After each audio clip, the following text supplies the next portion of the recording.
Under the Sleepy Stars, written by Stephanie Shaw.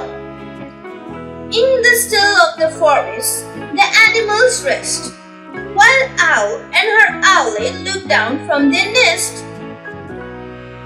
Little Owlet keeps watch with his wide awake eyes, as all go to sleep beneath darkening skies. Mama, who settles fawn in her bed for the night? Her mama, my owlet, will tuck her in tight. Mama, who sings a song until mouse falls asleep? The crickets sing high note, the bullfrogs sing deep.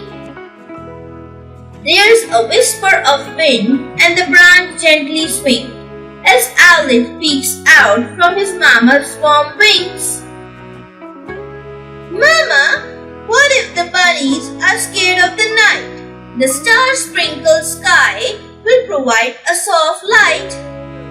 Mama, what if Cup needs a kiss and a hug? His mama, dear Owlet, will make sure he is snug. Now the animals sleep as the moon shines above, all wrapped in the warmth of their own mama's love. Soon night slips away and the sun starts to rise. Mama rocks little Owlet as he closes his eyes. Mama, who do you love the way those mamas do? My sweet precious Owlet, I'll always love you. Please like and subscribe and click the bell icon to get new video updates.